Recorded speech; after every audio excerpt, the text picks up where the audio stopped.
Assalamualaikum warahmatullahi wabarakatuh. Halo teman-teman, perkenalkan nama saya Jessica Ayu dari kelas 10 MIPA 9 absen 04 ingin menampilkan sebuah video pembelajaran mata pelajaran fisika bab medan gravitasi dan gerak planet. Selamat menyaksikan. Nah, sebelumnya kita perlu memahami dulu apa sih medan itu. Medan adalah suatu daerah atau kancah peperangan. Dalam fisika, medan dapat dibagi menjadi dua macam, yaitu medan vektor dan medan skalar. Medan vektor artinya jika sebuah benda berada dalam pengaruh medan gravitasi, maka pada benda tersebut akan bekerja suatu gaya. Contohnya adalah medan listrik dan medan magnetik. Berbeda dengan medan skalar, apabila suatu benda berada dalam pengaruh medan skalar, maka tidak akan timbul gaya. Contohnya adalah medan temperatur atau medan suhu. Medan vektor atau medan gaya sendiri dapat dibagi menjadi dua, yaitu medan gaya konservatif dan medan gaya tak konservatif. Medan gaya dikatakan konservatif apabila usaha yang dilakukan benda setelah menempuh sembarang lintasan dan kembali pada kedudukan semula sama dengan nol. Sebaliknya, medan gaya dikatakan tak konservatif apabila usaha yang dilakukan benda menempuh sembarang lintasan tertutup tidak sama dengan nol. Medan gravitasi dapat digambarkan sebagai garis-garis medan yang menuju pusat bumi. Hukum Kepler dicetuskan oleh Kepler yang merupakan asisten Tycho Brahe, lahir pada tahun 1571 di Jerman.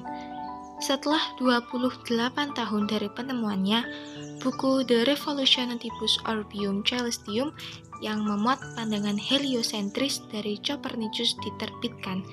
Dalam buku itu, Kepler mengemukakan hasil penelitiannya. Hasil penelitian tersebut selanjutnya disebut hukum Kepler. Adapun hukum-hukum gerak planet yang dirumuskan itu terdiri atas hukum 1 Kepler, hukum 2 Kepler, dan hukum 3 Kepler.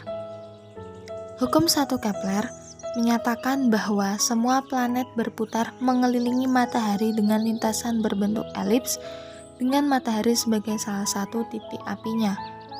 Adapun kedudukan planet yang paling dekat dengan matahari saat berevolusi dinamakan perihelion, sedangkan kedudukan terjauhnya dinamakan aphelion. Hukum 2 Kepler menyatakan bahwa garis hubung matahari dan planet dalam waktu yang sama menyapu luasan yang sama. Dengan demikian, pada saat dekat dengan matahari, planet itu akan bergerak lebih cepat daripada jika berada jauh dari matahari. Sedangkan hukum 3 Kepler menyatakan bahwa perbandingan kuadrat periode dua planet yang mengitari matahari sama dengan perbandingan pangkat 3 jarak rata-rata planet tersebut dari matahari. Akibatnya, jika T1 dan T2 menyatakan periode dua planet, sedangkan R1 dan R2 menyatakan jarak rata-rata planet dari matahari, maka dapat ditulis menjadi R1 pangkat 3 per T1 pangkat 2 sama dengan R2 pangkat 3 per T2 kuadrat. Yang berarti besar R pangkat 3 per T kuadrat harus sama untuk setiap planet. Oke teman-teman, sekian video pembelajaran dari saya, semoga bisa bermanfaat. Wassalamualaikum warahmatullahi wabarakatuh.